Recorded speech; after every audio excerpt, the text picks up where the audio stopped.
मी तिचं कौतुक करतो. कायद्याप्रमाणे मुलीला शिकवावंच लागेल. जर तुझी कोणतीही अडचण असेल तर आपण सोडू. सखा भाऊ, तुमची लेक हुशार आहे. तिने तुमच्या मुक्ती परीक्षा दिली. तिला पुढे शिकवा आणि स्वावलंबी बनवू द्या. अरे सखा, तुमची पोरगी एवढीच म्हणी.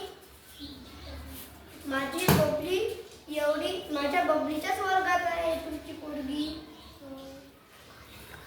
तिला मी 5वीत आडगळीत टाकलेले आहे. तिच्यासोबत येणं जाणं करीन. आडगावची शाळा अर्धा तासावर आहे. ती पण येईल माझ्या लेकीसोबत यष्टीमा.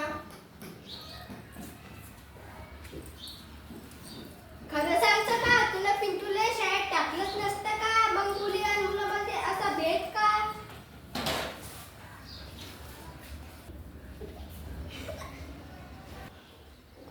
हो, बरोबर आहे. सखाराम, तुला माहित आहे का आपल्या जिल्ह्याची जिल्हाधिकारी कोण आहे? एक महिलाच आहे.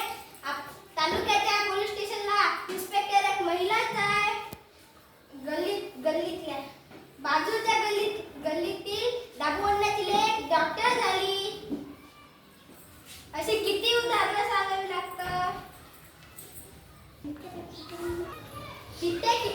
कित्येक महिला डॉक्टर, इंजिनियर, वकील झाले आहे. त्यांच्या वडिलांनी तुझ्यासारखा विचार केला असता तर.